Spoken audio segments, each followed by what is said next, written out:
சீடரின் கால்களை கழுவினவர் செந்நீரால் என் உள்ளம் கழுவிடுவே.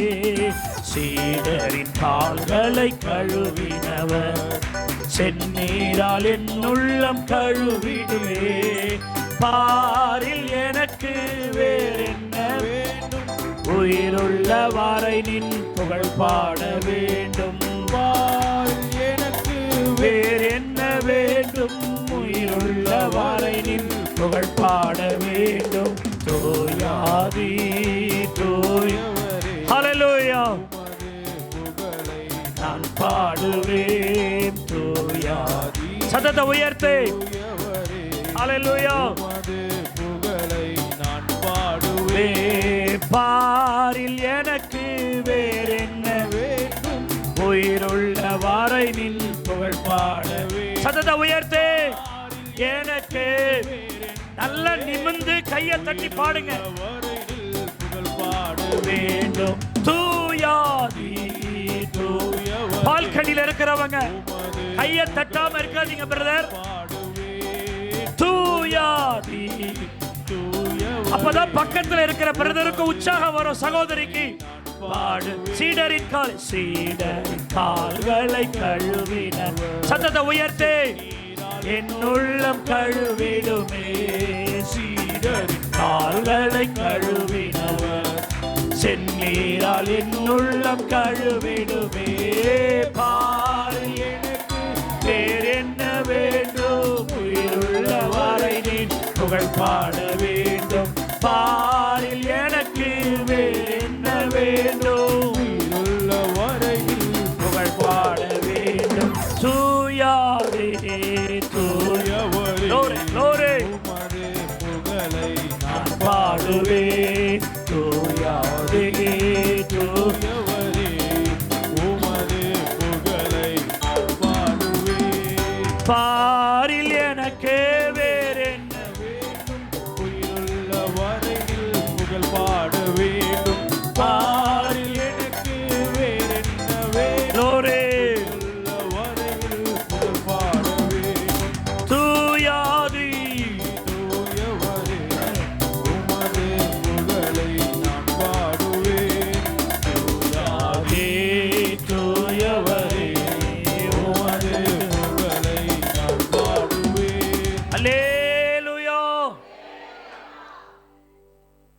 தைரியம் உண்டாக்கும் இயேசுவின் ரத்தம் என்பதுதான் இன்றைய செய்தி.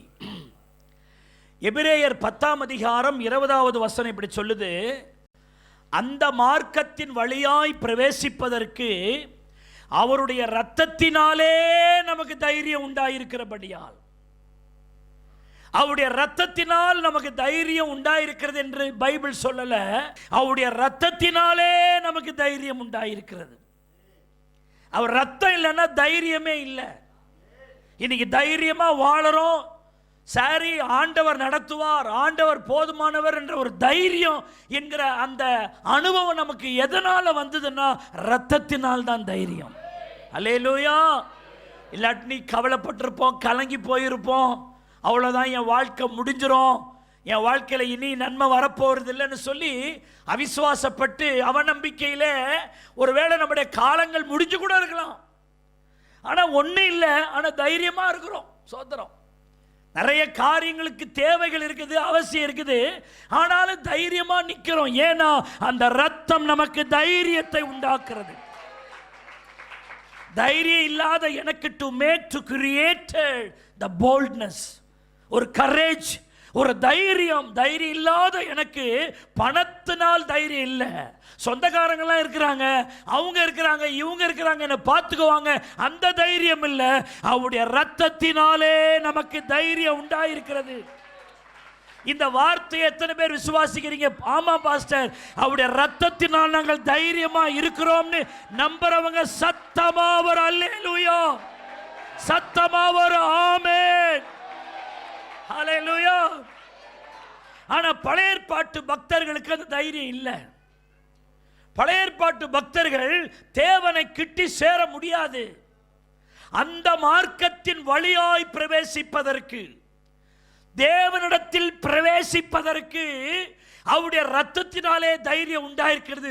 புதிய ஏற்பாட்டு பரிசுத்தவான்களுக்கு அந்த பாக்கியம் கிடைச்சது. ஆனால் பழைய ஏற்பாட்டு பரிசுத்தவான்களுக்கு தேவனிடத்தில் சேர அவர்களுக்கு தைரியம் இல்லை. மகா பிரதான ஆசாரியர் என்ன நமக்கு சொல்வார் என்று காத்திருப்பார்கள் ஒழிய அவர்கள் ஒவ்வொருவரும் தனித்தனி விதத்தில் தேவனிடத்தில் சேர முடியாது. நான் உங்களுக்கு ஒரு உதாரணம் சொல்றேன். யாத்திராகமம் 19ஆம் அதிகாரம் 11ஆம் வசனத்தை பாருங்க. 3ஆம் நாளைக்கு ஆயத்தப்பட்டிருக்க கடவர்கள்.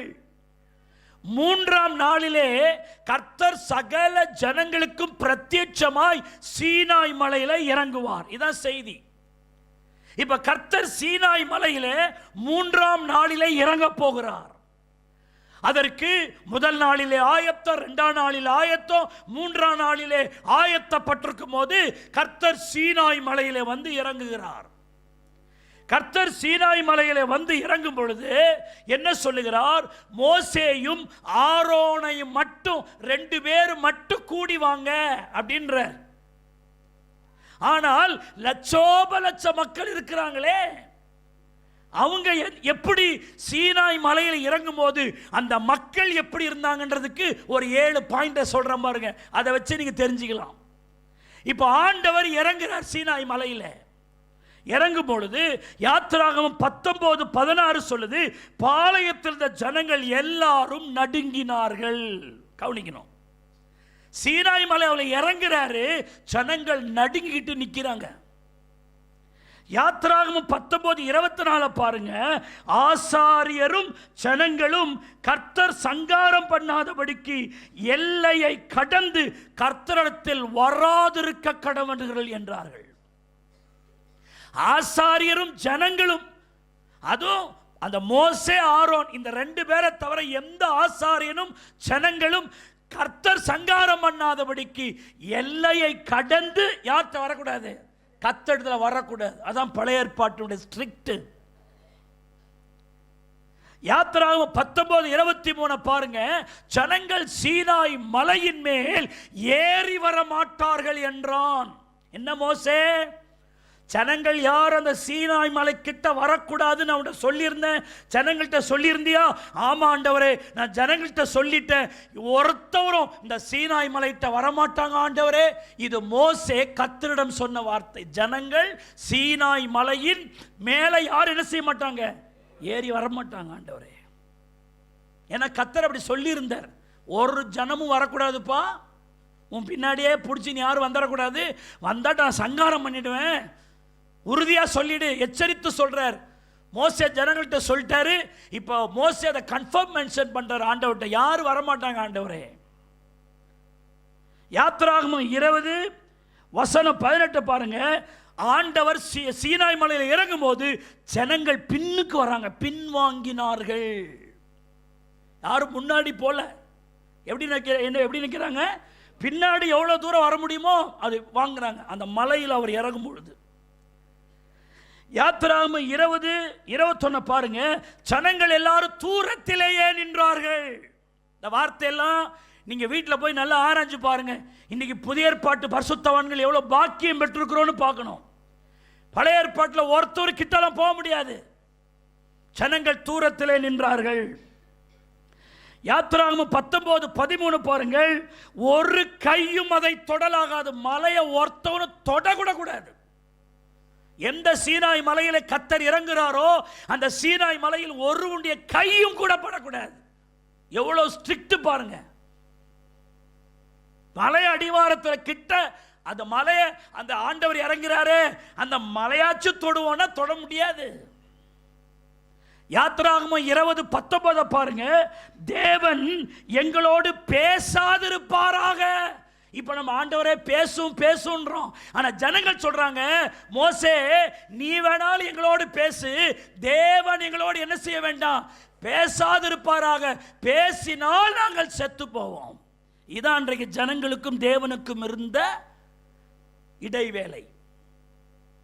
நம்ம இன்னைக்கு வந்து ஆண்டவரே எங்களோடு பேசும் ஆண்டவரே, நீங்கள் பேசினா தான் நாங்கள் வாழ்வோம் ஆண்டவரே, நீங்கள் பேசாட்டினா எங்களுக்கு நன்மை இல்லைன்னு சொல்கிறோம். ஆனால் பழைய ஏற்பாட்டு விசுவாசிகள் என்ன சொல்கிறாங்க? தேவன் எங்களோடு பேசாதிருப்பாராக, அவர் பேசினா நாங்கள் செத்து போவோன்ற அளவுக்கு ஜனங்களுக்கும் தேவனுக்கும் இருந்த அந்த காரியத்தை பாருங்க.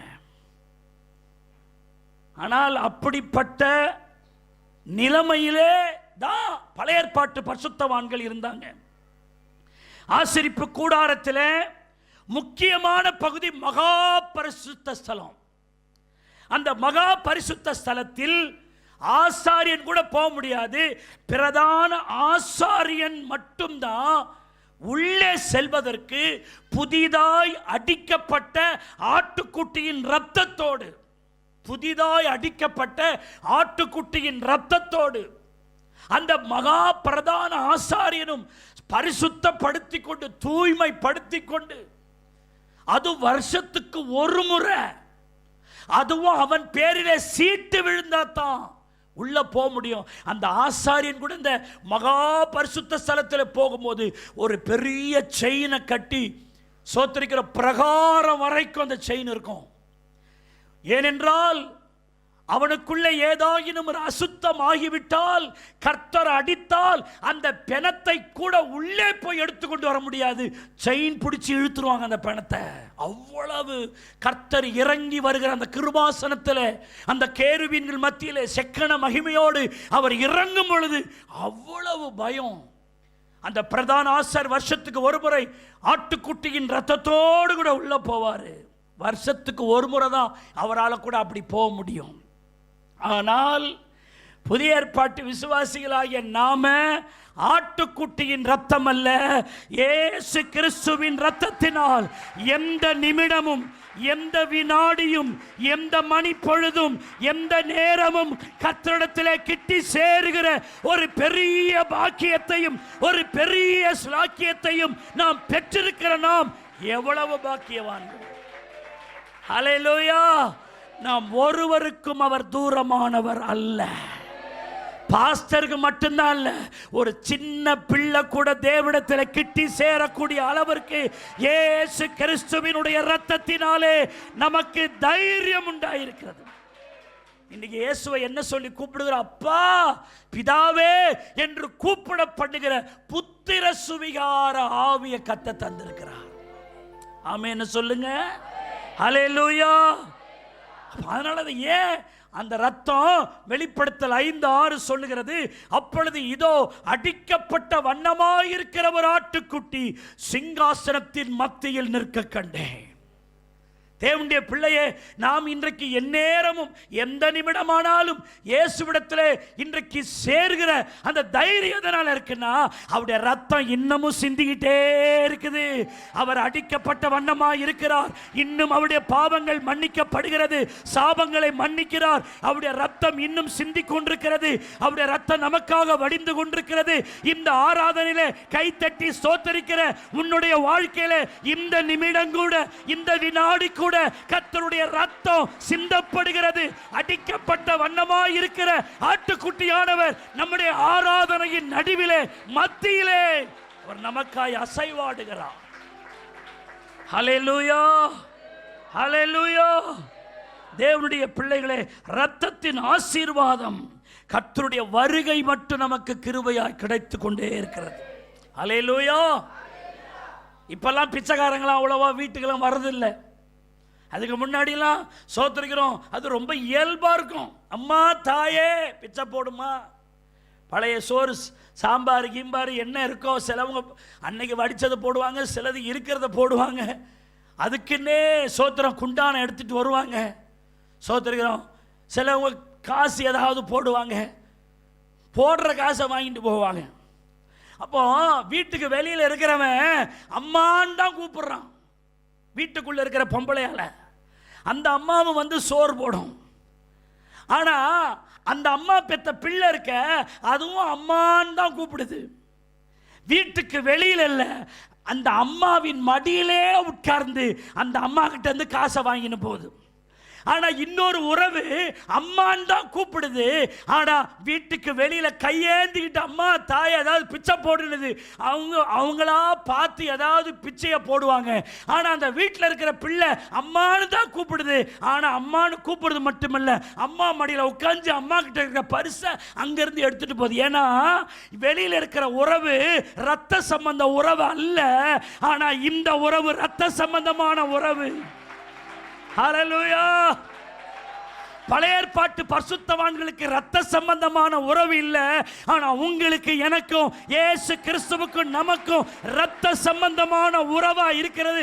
ஏனென்றால் இந்த மார்க்கத்தின் வழியாய் பிரவேசிப்பதற்கு ஆண்டவர் ரத்தத்தினாலே நமக்கு தைரியத்தை உண்டாக்கி இருக்கிறார். ஹல்லேலூயா. ஒரு சகோதரி ரட்சிக்கப்பட்டு அபிஷேகம் பெற்று ஞானஸ்தானம் எடுத்து சபைக்கு போறாங்க. வீட்டுக்காரன் ரட்சிக்கப்படல, செம குடிக்காரன் வேற.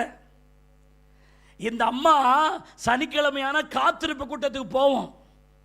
ஏன்னா அந்த காத்திருப்பு கூட்டம் நல்ல பரிசுத்தாவில் நிறைந்து ஜபிக்கிற ஜபம் இல்லையா, அதனால இந்த அம்மா சனிக்கிழமை காத்திருப்பு கூட்டம் கண்டிப்பா போவாங்க. போயிட்டு அதுக்கு பிறகு ஞாயிற்றுக்கிழமை ஆராதனைக்கு போவாங்க. இப்படி இந்த அம்மா ஆலயத்துக்கு போகிறது அவன் வீட்டுக்காரனுக்கு பிடிக்கவே பிடிக்காது. ஒவ்வொரு சனிக்கிழமையும் அவனுக்கு சம்பளம் போடுற நாள் அவனுக்கு சனிக்கிழமை. சம்பளத்தை வாங்கிட்டு நல்லா குடிச்சிட்டு வந்து மனைவியை அடியோத்தனமா அடிப்பான். சண்டை நடக்கும். ஏன் போன அப்படி இப்படின்னு சண்டை நடக்கும்.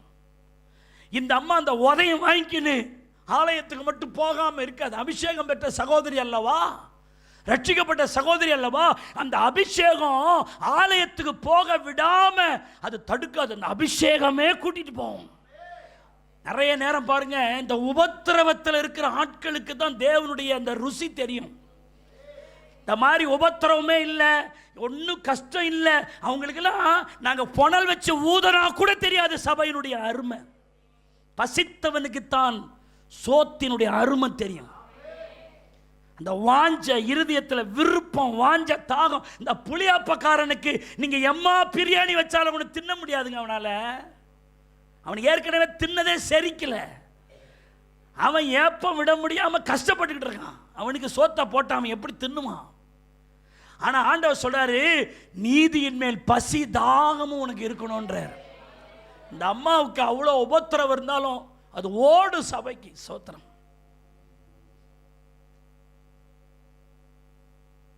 இன்னமும் விழுப்புரத்துலேருந்து ஒரு புனிதான்ற ஒரு சகோதரி வந்துகிட்டு இருப்பாங்க. இன்னைக்கு வரமாட்டாங்க, நாளைக்கு வந்து கண்ணீரோடு முழங்கு நாள் படி திருவிருந்தம் வாங்கிட்டு போவாங்க. வீட்டுக்காரன் தெரிஞ்சா அடியோத்தனமாக அடிப்பான். தெரியாமல் ஓடியாரோம். ஆஸ்பத்திரிக்கு போகிறேன், சிக்மர் ஆஸ்பத்திரிக்கு போகிறேன்னு சொல்லிட்டு நாளைக்கு கூட அந்த அம்மா வரும். தோத்திரம். அடித்தா அப்படி அடிப்பான். இன்றைக்கி நான் அதெல்லாம் சொல்கிறேன் உங்களுக்கு. அவங்க ஓரம் கூட இங்கே இருக்கிற விசுவாசி வர முடியாது. அந்த அம்மாவுக்கு இருக்கிற வாஞ்ச வைராக்கியம். ஒருத்தர் சர்ச்சைக்கு போன மாதிரி அடிச்சு கடாத்துருவான். அது நிற்கலையே, அது வந்துட்டு தான் இருக்குது. சில நேரம் நீ அங்கே இதுக்கு போகிறேன்னு சொல்லிட்டு எங்கேயாவது இதுக்கு போறியா, அந்த அல்லையாலியா கோயிலுக்கு போறியான்னு கூட அவன் ஒரு சந்தேகம் வரும்ல அவனுக்கு. வீட்டுக்காரர் தெரியாமல் பைபிள் படிக்கிறது, அப்புறம் அந்த பைபிளை மூடி எங்கேயாவது வச்சிருது. எத்தனையோ முறை பைபிளை கீழ்ச்சி தூக்கி போட்டிருக்கான். ஆனாலும் ஒரு பைபிளை புதுசாக வாங்கி தோத்திரம் ஒளிச்சு படிக்கும், ஒளிச்சு ஜெபம் பண்ணோம். ஆனால் உனக்கு கிருபை அவ்வளோ சந்தர்ப்பம் இருக்கு. உங்கள் ஜெப வாழ்க்கை, உங்கள் பைபிள் வாசிப்பு எப்படி இருக்குன்னு கொஞ்சம் பாருங்க. சில நேரம் இந்த சகோதரியை பார்க்கும்போது எனக்கு கண்ணீராக வரும். இவ்வளோ நெருக்கத்தின் நடுவில் இவ்வளோ வாஞ்சியாக ஆராதிக்குதே. ஆனால் இங்கெல்லாம் கொழுப்பெடுத்து போய் கிடக்கிறோம் நம்மெல்லாம். தோத்திரம். இந்த அம்மா அப்படி ஆராதனை போவோம், சனிக்கிழமை காத்திருப்பு கூட்டத்துக்கு போவோம். அவன் வந்து தண்ணியை போட்டு அடிப்பான். அந்த அம்மா 2 வார்த்தையை சொல்லிக்கிட்டே இருக்கும், ஸ்தோத்திரம் இயேசுவின் ரத்தம் ஜெயம், ஸ்தோத்திரம் இயேசுவின் ரத்தம் ஜெயம். அடிச்சுக்கிட்டே இருப்பான். இந்த ஸ்தோத்திரம் இயேசுவின் ரத்தம் ஜெயம், ஸ்தோத்திரம் இயேசுவின் ரத்தம் ஜெயன்னு இந்த அம்மா சொல்றதை நிறுத்தவே நிறுத்தாது. ஒரு கட்டத்தில் அவனுக்குள்ள இருக்கிற அந்த எரிச்சலின் ஆவி அவனை விட்டு அப்படியே விலகுவான். அடி அப்படியே கொஞ்சம் கொஞ்சமாக நிறுத்துவான். இந்த இயேசுவின் ரத்தம் ஜெயம் ஸ்தோத்திரம், இயேசுவின் ரத்தம் ஜெயம் ஸ்தோத்திரம்னு சொல்லும்போது அந்த குடிகாரன் அந்த அம்மாவை அடிப்பானே, அந்த அடியை நிறுத்துவான். சில நேரம் கழுத்தை போட்டு நெரிப்பான். இந்த அம்மா இயேசுவின் ரத்தம் ஜெயம், இயேசுவின் ரத்தம் ஜெயம் ஸ்தோத்திரம்னு சொல்லும்போது அவன் நெரிக்கிறவன் கை அப்படியே தானா தளர்ந்து போகும். அந்த அந்த எண்ணம் அவனை விட்டு விலகும். ஒரு நாள் அதே போல சனிக்கிழமை நல்ல வேலை செஞ்சுட்டு அவன் வரான். அவனுக்குள்ள மனைவியினுடைய ஞாபகம் வருது. இன்னைக்கு அவளை அடியோ தனமாட்டிக்கணும். ஒருவேளை அவள் கோயிலுக்கு போயிட்டு இருந்தா அவளை இன்னைக்கு அடிக்கணும்னு சொல்லி அதற்காகவே சம்பளத்தில் பாதியை குடிச்சுட்டு நிதானம் தெரியாம தட்டும் தடுமாறி மலை அடிவாரத்தின் வழியா வரணும். குண்டும் குழியும் வளைவும் நெளிவுமான இடத்துல அப்படியே அந்த சாயங்கால நேரம், இரவு சாய்கிற நேரம், பகல் முடிகிற நேரம், சோத்திர ஒரு 7 மணி 8 மணி அப்படியே தள்ளாடி தள்ளாடி அப்படி வந்துகிட்டு இருக்கிறான். ஒரு 30 அடி தூரத்தில் ஒரு நெடிய உருவம், வானத்துக்கு பூமிக்குமான ஒரு உருவம் நிற்கிற மாதிரி தெரியுது. இவர் தான் சரக்கு போட்டு இருக்கிறார்ல, தட்டுறாரு. கண்ணு அப்படியே ஒரு மாதிரியா நிற்கிது. குடிகாரன் கண்ணு தான் உங்களுக்கு தெரியுமே, மங்களா இருக்குது. இரவு நேரம் ஒருவேளை நமக்கு பிரம்மையா தெரியுதா இல்லை உண்மையாலுமே உருவமானு தெரியல. கண்ணை கசக்கி அடி பார்க்குறான். ஒரு நெடிய உருவம் இவன் பக்கமா வருது. கிட்ட கிட்ட கிட்ட கிட்ட வருது. வந்து அவன் கழுத்தை போட்டு நெரிக்குது. குடியார பையன் தோத்திரம். அதுவும் அந்த நெடிய உருவத்துக்கு முன்னாடி அவனால் ஒன்றுமே பண்ண முடியல. கழுத்தை போட்டு நெரிக்கிறான். இன்னும் கொஞ்ச நேரத்தில் அவன் உயிர் போகிறது என்ற நிலைக்கு வந்துட்டான். அப்படி கழுத்தை நெரிக்கும் பொழுது திடீர்னு அவனுடைய மனைவி ஞாபகம் வருது. என் பொண்டாட்டியை குடிச்சிட்டு போயிட்டு நான் கழுத்தை நெரிப்பனே, அப்போ என்னமோ சொல்லுவாளே, அப்போ திடீர்னு ஆட்டோமேட்டிக்காக என் கையை நான் எடுத்துருவனே, அந்த வார்த்தை என்னன்னு அவன் யோசிக்கிறான். யோசிச்சான், ஞாபகம் வந்துருச்சு. கர்த்தருக்கு சோத்திரம், இயேசுவின் ரத்தம் ஜெயம். கர்த்தருக்கு சோத்திரம், இயேசுவின் ரத்தம் ஜெயம். கர்த்தருக்கு சோத்திரம், இயேசுவின் ரத்தம் ஜெயம்னு சொன்னான். இவன் சொல்லிக்கிட்டே இருந்தான் பாரு. அதே போல அந்த பேய் வந்து அவனை பிடிச்சிச்சு. கொஞ்சம் கொஞ்சமா அந்த கையை தளர்த்திச்சு. இப்பதான் ஒரு ஜீவன் வந்த மாதிரி ஆச்சு. அந்த பேய் சொல்லுது, நான் சுடலமட வந்திருக்கிறேன்னு தோத்திரம். அது சொன்னிச்சான், சொடலமாடன், நான் வந்து உன்னை இன்னைக்கு கொல்லணும்னே வந்தேன், ஆனா உன் மனைவி சொல்ற மாதிரியே நீ சொல்றிய, அடுத்த நேரமும் நான் வருவேன், உன்னை கொல்ல வருவேன்னுச்சான். இவனுக்கு பீதி கிளம்பிடுது. தோத்திரம். வீட்டில் இருந்து உதைக்கணும்னு போனவன் தோத்திரம் இயேசுவின் ரத்தம் ஜெயம், சோத்திரம் இயேசுவின் ரத்தம் ஜெயம், சோத்திரம் இயேசுவின் ரத்தம் ஜெயனே போனான் வீட்டுக்கு. பயம், நடுக்கம், ஐயோ. அதாவது அந்த அந்த அனுபவத்தில் போனவங்களுக்கு தான் தெரியும். அந்த மாதிரி போனா தோத்திரம் இயேசுவின் ரத்தம் ஜெயம், இயேசுவின் ரத்தம் ஜெயம் சொல்லினே வீடு வரைக்கும் போனானா. அடிக்க போன மனைவிக்கு தோத்திரம் என்ன ட்ரீட்டு பாரு அவருக்கு. அதுக்கப்புறம் மனைவிட்ட நடந்ததெல்லாம் சொன்னான். அந்த சுடலமட பேய் மறுபடியும் வந்து என்னை சந்திக்க வருதுன்னு சொல்லுது. வா, ஒழுங்கு மரியாதையா பிதா குமாரன் பரிசுத்தாவி நாமத்தில் ஞானஸ்நானம் எடுத்து இயேசுவின் பிள்ளையா நீ மாறிட்டன்னா, இயேசுவின் ரத்தத்தால் கழுவப்பட்டுட்டான்னா ஒரு பேய் உன்னை தொடாது. ஹல்லேலூயா. இயேசுவின் ரத்தத்தை சொன்ன பொழுது அந்த மனுஷனுக்கு பேயை பற்றிய பயம் நீங்க, ஒரு தைரியம் உண்டாயிற்று. அவருடைய ரத்தத்தினாலே நமக்கு தைரியம் உண்டாயிருக்கிறது. ஆமென் சொல்லுங்க. ஹல்லேலூயா, ஹல்லேலூயா. அருமையான தேவனுடைய பிள்ளைகளே, இன்னைக்கு நிறைய பேருடைய வாழ்க்கையில் ஏதாவது பிரச்சனை வந்துச்சுன்னா இயேசுவின் ரத்தம், அது பக்தியில் சொல்ல, பயத்தில் பயந்தாங்கொழியில் சொல்லுது. சோத்திரம். என்ன வந்தாலும் என்ன நடந்தாலும் உள்ளத்தில் அந்த இயேசுவின் ரத்தம். உனக்காக ரத்த சிந்தனை ஆண்டவர் கல்வாரி சிலுவையிலே சோத்திரம் உனக்காக தம்முடைய கடைசி சொட்டு ரத்த வரைக்கும் சோத்திரம் சிந்தி ஹல்லேலூயா உன்னை ஒப்பு கொடுத்த சர்வ வல்லமை உள்ள சோத்திரிக்கிற மகிமை உள்ள ஒரு சர்வ வல்லமை உள்ள ஒரு ஆண்டவர். கைகளை நல்லா தட்டி ஆண்டவரை சோத்திரம் பண்ணுவோம். ஹல்லேலூயா, பிரைஸ் தி லார்ட், ஹல்லேலூயா. எபிரேயர் 10:19 என்ன சொல்லுது?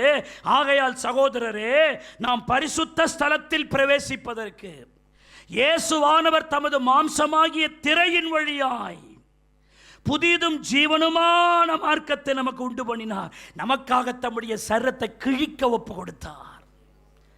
அவருடைய சரீரம் ஆணிகளாலும் வாரினாலும் கிழிக்கப்பட்டது.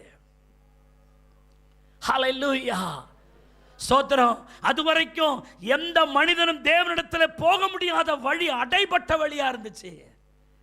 அதை தம்முடைய மாம்சத்தின் திரையின் வழியாய் திறந்தார். அந்த மார்க்கத்தில் பிரவேசிப்பதற்கு அடுத்த வசனம், அவர் வழியை திறந்தாரே, உண்டு பண்ணினாரே, அந்த மார்க்கத்தின் வழியாய் பிரவேசிப்பதற்கு அவருடைய இரத்தத்தினாலே நமக்கு தைரியம் உண்டாயிருக்கிறபடினாலும், எபிரேயர் 10:21 தேவனுடைய வீட்டின் மேல் அதிகாரியான மகாசாரியர் நமக்கு ஒருவர் இருக்கிறபடினாலும், எபிரேயர் 10:22 துர்மனசாட்சி நீங்க தெளிக்கப்பட்ட இருதயம் உள்ளவர்களாய், சுத்த ஜலத்தால் கழுவப்பட்ட சரீரம் உள்ளவர்களாயும் உண்மை உள்ள இருதயத்தோடு விசுவாச பூர்ண நிச்சயத்தோடு சேரக்கடவோம். ஹல்லேலூயா. சேர முடியாத, தேவனோடு சேர முடியாதிருந்த உங்களையும் என்னையும் இயேசுவின் ரத்தம் சேர்த்தது. ஹல்லேலூயா. அப்படியே மைனர் கொடுங்க தம்பி. ஹல்லேலூயா, ஸ்தோத்திரம். இயேசு ரத்தமே ரத்தமே ரத்தமே, இயேசு ரத்தமே ரத்தமே ரத்தமே, விலையேற பெற்ற ரத்தமே, குற்றமில்லா பரிசுத்த ரத்தமே, விலையேற பெற்ற. கடைசி ஸ்டான்ஸா போடுங்க. இயேசு ரத்தமே ரத்தமே ரத்தமே, glory. இயேசு ரத்தமே ரத்தமே ரத்தமே, மகா பரிசுத்த ஸ்தலமதில் சேர்த்திடோ நம் இயேசுவின் ரத்தமே. சத்தத்தை உயர்த்தே. மகா பரிசுத்த ஸ்தலமதில் சேர்த்திடோ நம் இயேசுவின் ரத்தமே, மகா பிரதான ஆசாரியராய் நமக்கு முன் சென்ற பரிசுத்தரே, மகா பிரதான ஆசாரியராய் நமக்கு முன் சென்ற பரிசுத்தரே, இயேசு ரத்தமே ரத்தமே. நல்ல கையை தட்டி அந்த வார்த்தையை வாயார மனசார ஹல்லேலூயா. இயேசு ரத்தமே ரத்தமே ரத்தமே, glory. இயேசு ரத்தமே ரத்தமே ரத்தமே, பாவங்கள் கழுவிடோ நம் இயேசுவின் ரத்தமே, ஆனால் கொடூர பாவங்கள் கழுவிடோ இயேசுவின் ரத்தமே, மனவியாகுல வேதனையா வேர்வை ரத்தமாய் வெளிவந்ததே, மனவியாகுல வேதனையா, glory. ஹல்லேலூயா. வேர்வை ரத்தமாய் வெளிவந்ததே, இயேசு ரத்தமே ரத்தமே. சத்தத்தை உயர்த்தே. இயேசு ரத்தமே ரத்தமே, விலையேற பெற்ற ரத்தமே, குற்றமில்லா பரிசுத்தர, glory. விலையேற பெற்ற ரத்தமே, குற்றமில்லா பரிசுத்த ரத்தமே, இயேசு ரத்தமே ரத்தமே, இயேசு ரத்தம், இயேசு ரத்தமே ரத்தமே, glory. இயேசு ரத்தமே ரத்தமே ரத்தமே, இயேசு ரத்தமே ரத்தமே ரத்தமே. ஹல்லேலூயா. பாவிக்கு இயேசுவின் ரத்தம் மன்னிப்பளிக்கிற ஊற்றாய் இருக்கிறது. விசுவாசிக்கு இயேசுவின் ரத்தம் பரிசுத்தப்படுத்துகிற கருவியா இருக்கிறது. ஊழியம் செய்கிறவர்களுக்கு இயேசு கிறிஸ்துவின் ரத்தம் சத்துருவின் மேல் ஜெயம் எடுப்பதற்கு போராயுதமா இருக்குது. ஆனா இயேசு கிறிஸ்துவின் ரத்தம் நம்ம ஒவ்வொருவருக்கும் அவருடைய ரத்தத்தினாலே தேவனுடைய கிருபாசன தண்டையிலே வழிநடத்தப்படுகிற ஒரு கிருபையின் நம்பிக்கை அளிக்கிறதா இயேசுவின் ரத்தம் இருக்கிறது. ஹல்லேலூயா. சத்தமா வலது கையை உயர்த்தி சொல்லுங்க, இயேசுவின் ரத்தம் என்னுடைய ஒவ்வொருவருக்கும் தேவனுடைய கிருபாசனத்திலே வழி நடத்தப்படுகிற கிருபையின் நம்பிக்கையாக இயேசுவின் ரத்தம் இருக்கிறது. இயேசுவின் ரத்தம் இருக்க போய் தான் நீங்க ஆண்டவர்கிட்ட கிட்ட போய் பேசுறீங்க. இயேசுவின் ரத்தம் இல்லைன்னா கிட்ட போவே முடியாது. பழைய ஏற்பாட்டு பரிசுத்தவான்களால கிட்ட போக முடியல. ஆனா நீங்களும் நானும் கிட்ட போகிறோம்னா எதனால போகிறோம்? நம்முடைய பரிசுத்தம் அல்ல, நம்முடைய சாமர்த்தியம் அல்ல, இயேசு கிறிஸ்துவின் ரத்தத்தினாலே நமக்கு தைரியம் உண்டாயிருக்கிறது. ஹல்லேலூயா, ஹல்லேலூயா. எபிரேயர் 4:16 இப்படி சொல்லுகிறது, ஆதலால் நாம் இரக்கத்தை பெறவும் ஏற்ற சமயத்தில் சகாயம் செய்ய கிருபையை அடையவும் தைரியமாய் கிருபாசன தண்டையிலே சேரக்கடவும். அந்த கிருபாசனம் என்பது கர்த்தர் இறங்கி வர்ற இடம். கிருபாசனம். ஒரு காலத்தில் கர்த்தர் நியாயாசனத்தில் உட்கார போறாரு. ஆனா இப்ப எந்த ஆசனத்தில் உட்கார்ந்து இருக்கிறாருங்க? கிருபாசனம். வாலிப தம்பி, வாலிப தங்கச்சி, நீ இஷ்டத்துக்கு ஆட்டம் போட்டாலும் வண்டி ஏன் ஓடு தெரியுமா? இயேசு கிருபையின் ஆசனத்தில் உட்கார்ந்து இருக்கிறார். அவருடைய ரத்தம் ஒன்று மன்னிச்சுக்கிட்டே இருக்குது. நீ பெரிய காரியத்தை செஞ்சுட்டு நீ சர்ச்சில் அப்படியே ஒன்றும் தெரியாத மாதிரி இருக்கிற, சோத்திரிக்கிறோம் ஒன்றும் நடக்கலையேன்னு, அவர் கிருபாசனத்தில் இருக்கிறாரு. அந்த ரத்தம் உனக்கு இரக்கத்தையும் சகாயத்தையும் கிருபையும் உனக்கு செஞ்சுக்கிட்டு இருக்கு. எல்லாம் சொல்லுங்க, ரத்தம் இல்லாட்டி இரக்கம் இல்லை,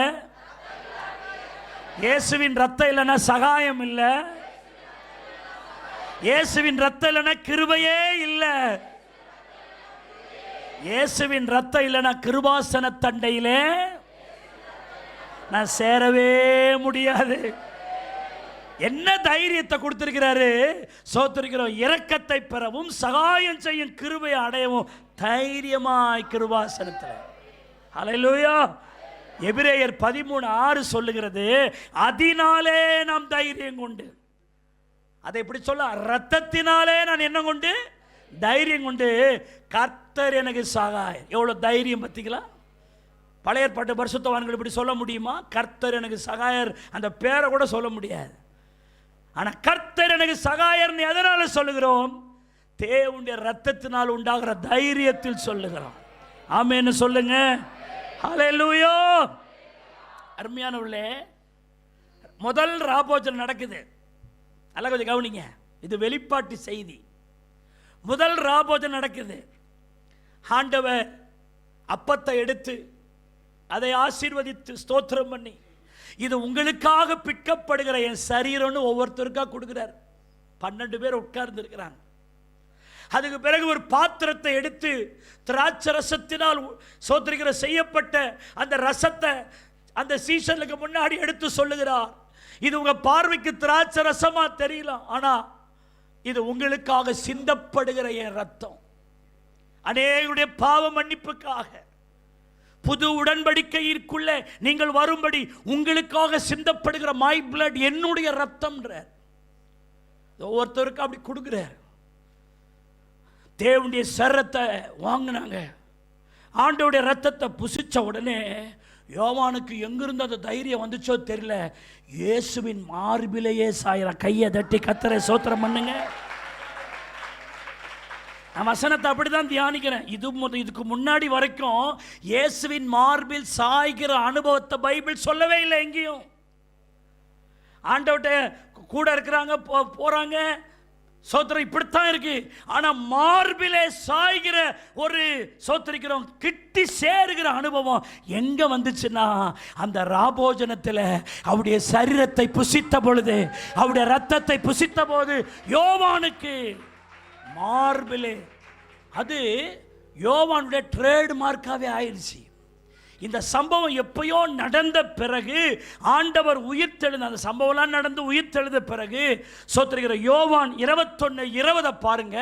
அங்கே இப்படி போட்டு, பேதுரு திரும்பி பார்த்து, அந்த யோவான்னு சொல்லலாம், திரும்பி பார்த்தோன்னே யோவான் வரா அப்படின்னு சொல்லலாம். ஆனால் ஆவியானவர் எப்படி எடுத்து பாருங்க. பேதுரு திரும்பி பார்த்தபொழுது இயேசுவுக்கு அன்பாக இருந்தவனும் ராபோஜனம் பண்ணுகையில் அவர் மார்பில் சாய்ந்து, ஆண்டவரே உம்மை காட்டிக் கொடுக்கிறவன் யார் என்று கேட்டவனுமாகிய சீஷன் பின்னே வருகிற ஒரு யோவானுக்கு இவ்வளோ பெரிய டெஃபினேஷனா? ஒரு யோவான் பின்னாடி யோவான் வருகிறான், இல்லது அவருடைய அன்பின் சீஷனாகிய யோவான் வருகிறான்னு கூட சொல்லலாம். ராபோஜன சமயத்தில் அவர் மார்பிலே சாய்ந்திருந்தவனும், ஆண்டவரே உம்மை காட்டிக் கொடுக்கிறவன் யார் என்று கேட்டவனுமாகிய சீஷன் வருகிறதை கண்டான். அப்படியானா அவன் தேவனுடைய மார்பில் சாய்ந்தது ஒரு ட்ரேட் மார்க்காவே ஆயிடுச்சு. அவனை யார் பார்த்தாலும் இவன் ஆண்டோடைய மார்பில் சாய்ந்திருந்தவன். ஐயோ, இது யார் தெரியுமா? இந்த ஆளு ஆண்டோடைய மார்பிலே சாய்ந்திருந்தவன், ஆண்டோடைய மார்பில் சாய்ந்திருந்தவன். இந்த ஆண்டவருடைய மார்பிலே சாய்கிற இந்த தைரியம் உனக்கு எப்போ வந்துச்சுன்னு யோவானை கேட்ட யோவான் சொல்லுவார், அவருடைய இரத்தத்தினாலே, அவருடைய மார்பிலே சாய்கிற ஒரு கிருபை. ஹல்லேலூயா. இன்னைக்கு அந்த அளவுக்கு நீங்களும் நானும் நேசர்கிட்ட கிட்டி சேரணும். ஆமென்னு சொல்லுங்க. நேசரின் மார்பினிலே இனிதாய் சாய்ந்திடவே, நேசரின் மார்பினிலே இனிதாய் சாய்ந்திடவே, ஏக்கமுற்று விரும்பி வந்தேன் உந்தன் பாதத்திலே, ஏக்கமுற்று விரும்பி வந்தேன் உந்தன் பாதத்திலே. மார்பில சாய்கிறான் பாருங்க ஆண்டவர் மார்பில. ரத்தத்தினால ஒரு தைரியம் பாருங்க.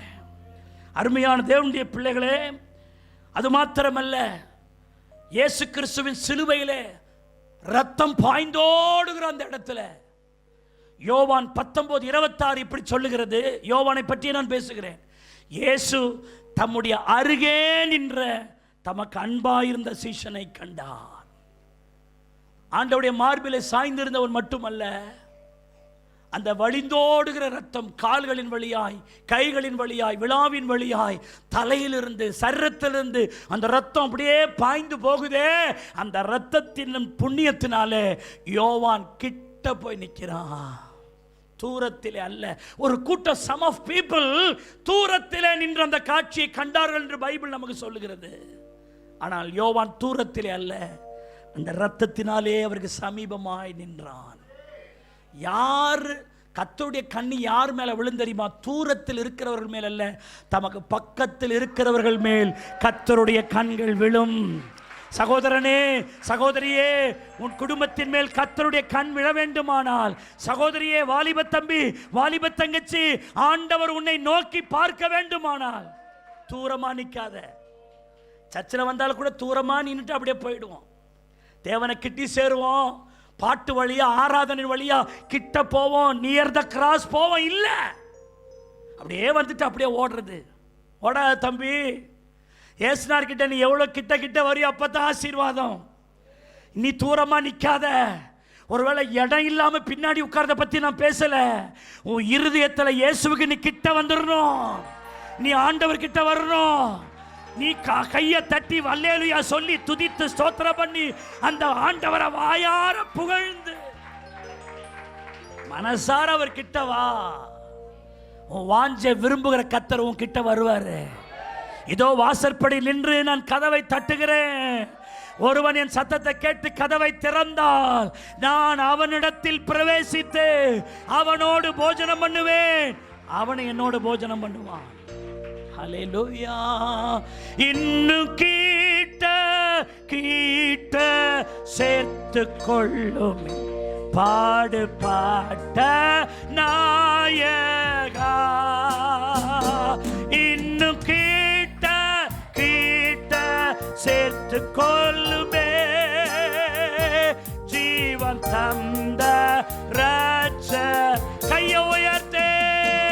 இன்னும் கிட்ட கிட்ட சேர்த்து கொள்ளுமே பாடுபட்ட நாயகா. இன்னும் கிட்ட கிட்ட சேர்த்து கொள்ளுமே ஜீவன் தந்த.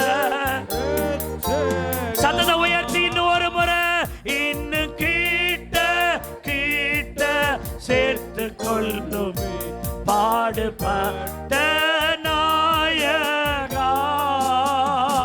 இன்னும் கிட்ட கிட்ட சேர்த்து கொள்ளுமே ஜீவன் தந்த ரட்சகா. ஆண்டவர் கிட்ட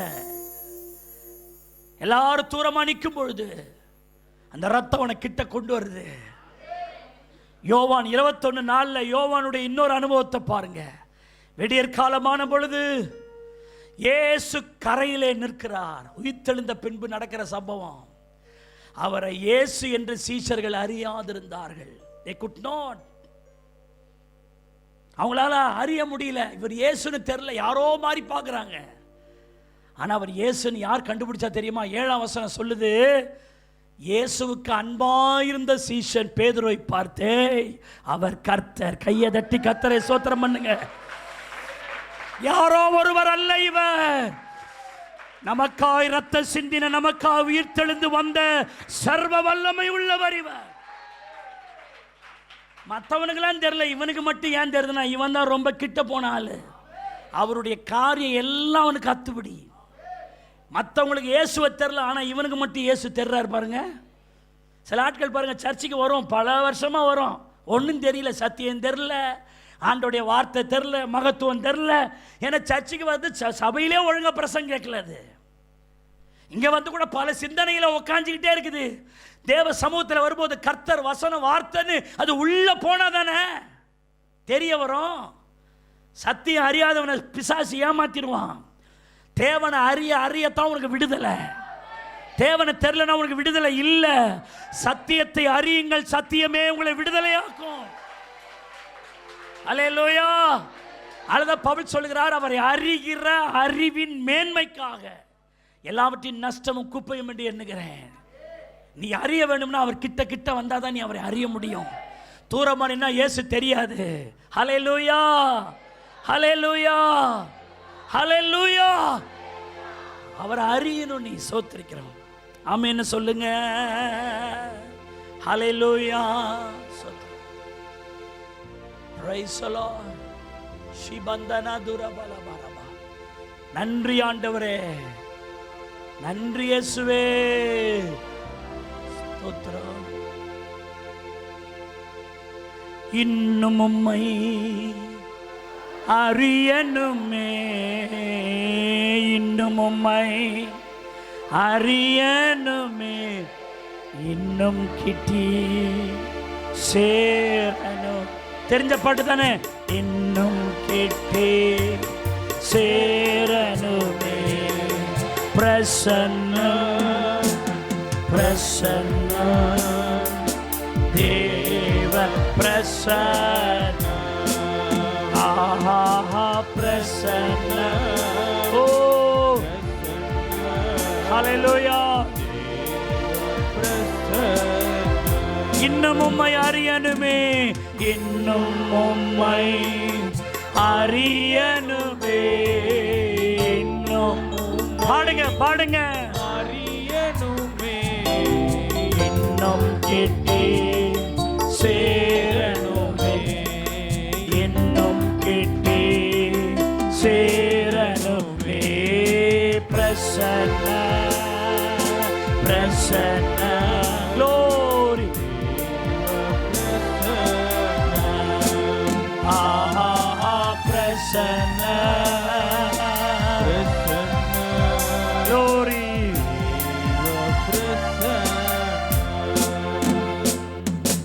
அவன் ஆண்டவரை சொன்னான், நீ யாருன்னு தெரியல, நீ தெரியலையா உங்களுக்கு? பேதுருவே உனக்கு தெரியலையா? இவர் கர்த்தர். நீங்கள் அதுக்கு பிறகு நீங்கள் வசனங்களை வாசி பார்த்தீங்கன்னா அவங்க வலையெல்லாம் போட்டு ஒரு மீன் அகப்படலை. ஆனால் இந்த சம்பவத்துக்கு பிறகு திரளான மீன்களை பிடிச்சாங்க. கர்த்தரை அறியும் போது உன் வாழ்க்கையில் அற்புதம் நடக்கும். கர்த்தரை அறிய அறிய உன் வாழ்க்கையில் விடுதலை உண்டாகும். கர்த்தரை அறிய அறிய உன் கண்ணீர்கள் துடைக்கப்படும். கர்த்தரை அறிய அறிய உயிர்த்தெழுந்த இயேசு, உனக்காய் பாடுபட்ட இயேசுவை நீ அறிய அறிய உனக்கு அதிசயங்களும் அற்புதங்களும் நடக்கும். நீ அவர் அறியாம எந்த அற்புதத்தை நீ அவற்றை பெற முடியாது. தம்பி, தங்கச்சி, சகோதரா, சகோதரி, ஆண்டவரை நீ ஏமாத்தியெல்லாம் ஒரு பைசா கூட நீ வாங்க முடியாது. அவர் அறிஞ்சாதான் உனக்கு ஆசீர்வாதம். அந்த மார்க்கத்தின் வழியாய் பிரவேசிப்பதற்கு அவருடைய ரத்தத்தினாலே நமக்கு தைரியம் உண்டாயிருக்கிறது. எல்லாரும் எழுந்து நிற்கலாமா? ஆண்டவரை நோக்கி பார்க்கலாமா? ஹல்லேலூயா, ஸ்தோத்திரம். வேகமா இந்த இருதயத்தில் இந்த வசனங்களை ஆண்டவர் இன்றைக்கு உங்களோடு பேசியிருக்கிறார் நம்புறேன். பழைய ஏற்பாட்டு பரிசுத்தவான்கள் தூரத்திலே நின்னாங்க, அவங்களால கிட்டி போக முடியல. ஆனால் உங்களுக்கு எனக்கும் அவர் கிட்ட போகிற ஒரு பெரிய ஸ்லாக்கியத்தை உண்டு பண்ணியிருக்கிறாரு. எவ்வளோ பெரிய ஸ்லாக்கியம்! பலிபீடத்தில் என்னை பரணே படைக்கிறேனே, இந்த வேளை அடியேனை திருச்சித்தம் போல ஆண்டு நடத்திடுமே.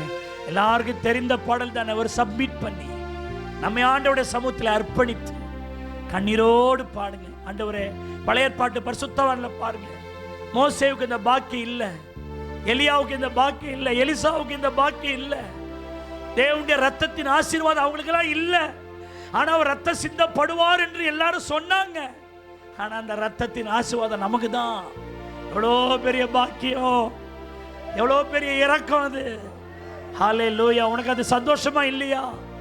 அதுவும் இருதயத்தை உடைக்கலையா? உனக்கு ஒரு உணர்ச்சி பொங்கலையா? உனக்குள்ள ஒரு தெய்வீக அன்பு உனக்குள்ள உண்டாகலையா? கொஞ்சம் யோசிப்பார். ஹல்லேலூயா, ஸ்தோத்திரம் ஆண்டவரே, நன்றி ஆண்டவரே. பலிபீடத்தில் என்னை பரணே படைக்கிறேனே, இந்த வேளை பாடுங்க. அடியேனை திருச்சித்தம் போல ஆண்டு நடத்திடுமே. அடியேனை அடியேனை திருச்சித்தம் போல ஆண்டு நடத்திடுமே. கையை உயர்த்தே கல்வாரி, ஓ அன்பினையே கண்டு விரைந்து ஓடி வந்தேன். கல்வாரி சத்தத்தை உயர்த்தே அன்பினையே, ஓ விரைந்து ஓடி வந்தேன். கழுவும் திருரத்தத்தாலே கலங்கிய இருதயத்தை, ஆஹா கழுவும் திருரத்தத்தாலே சோத்ரோ கலங்கிய இருதயத்தை. கல்வாரியே அன்பினையே கண்டு விரைந்த ஓடி வந்தேன். கல்வாரியே சோத்ரோ அன்பினையே கண்டு விரைந்து ஓடி வந்தேன். ஹல்லேலூயா. கழுவும் திருரத்தத்தாலே, ஆமென். ஒப்பு கொடுத்து பாடுவோம். கழுவும் திருரத்தத்தாலே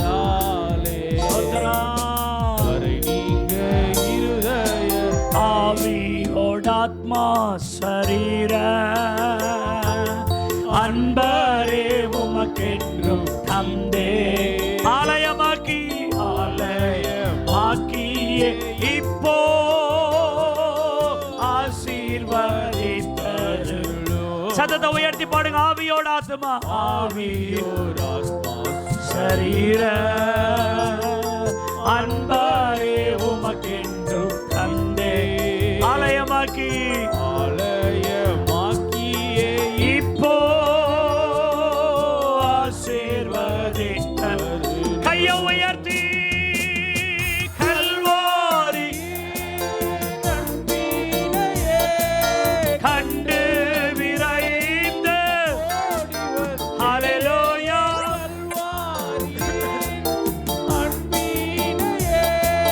கண்டு விரைந்து ஓடி வந்தே. கழுவும் திருரத்தத்தாலே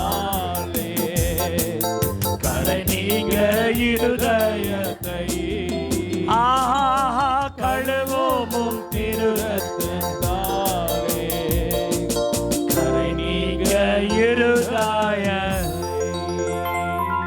அந்த மார்க்கத்தின் வழியாய் பிரவேசிப்பதற்கு அவருடைய இரத்தத்தினாலே நமக்கு தைரியம் உண்டாயிருக்கிறது.